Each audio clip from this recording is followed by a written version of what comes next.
Well, welcome back, you beautiful spuds. Hey, I just wanted to ramble a bit, and I thought I'd share some of my thoughts and feelings on some of my play on Elden Ring. It's always nice to get feedback and see if I'm not the only one, or if others share some of or all of my thoughts. Maybe I'm just alone, but my thought is kind of all over the place, so let me dive in and let me share. This fight you're seeing is with a minor Erd tree, and as you can see, it takes place on the game's Mount Torrent. And this kind of took place around my level 50 phase in the game. I don't know anymore if that is a low level. At the time, I felt it was not, but I did know I had a lot of work ahead of me. And around this time, I felt like the 20s and 30s were my very low level. And looking back now, I don't know, I might even say 50s are still kind of low when it comes to how this game is, with invasions and trying to solo without anyone.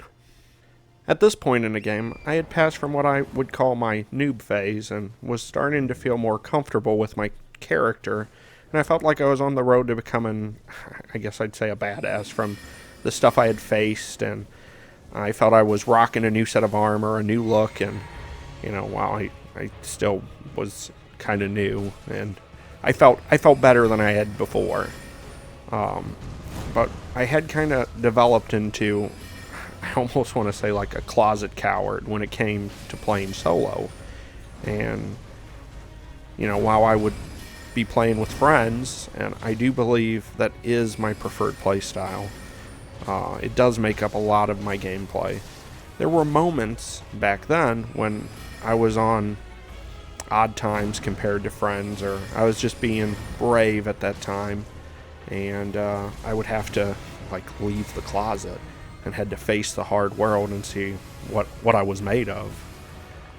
So that's where I kind of want to mention, I was my build.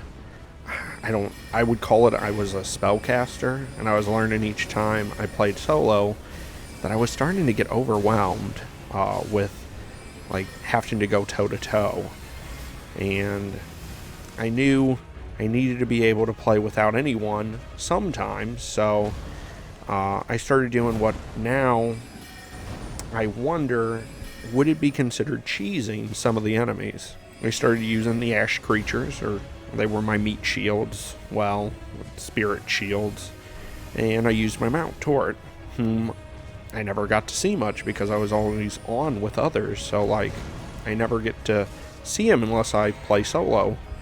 And these Erd trees, I found were super fun to fight on horse.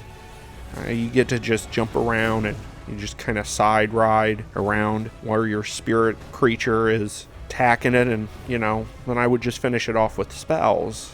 So this is where I kind of have a question. Am I alone in this, or how many others have also fought this way? I feel like many say that you should fight these head on. And while I completely agree with some builds, I found that with my playstyle, using Torrent to hop around and spin circles around these trees guys, it was super fun, and while maybe cheesy, I don't really feel embarrassed that I did it, and that's how I defeated them.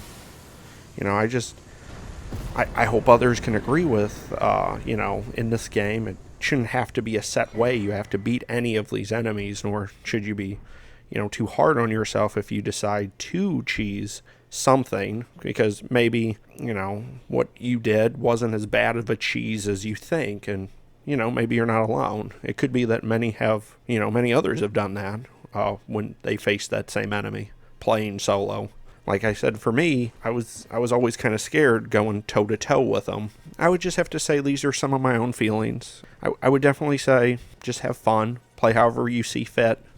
Your happiness and enjoyment should be completely set over whatever anyone else is saying or telling you to do. This game is not really even meant, I would think, to be played just once. So after your first playthrough and you start your New Game Plus or New Game Plus, I think that's when you can start cracking down on yourself and trying to be less cheesy. If you don't have to be, because, you should be at a high enough level, gotten down what you missed, the stuff that, you were struggling with before. You should have the equipment, the spells, the skills from playing the first time or the second time. But, I think this game just needs to be as fun as long as you're doing what you think is completely fine. Those are just the thoughts of this big spud. I hope you all enjoyed floating with me down the stream, and I will catch up with you on the next video. Later.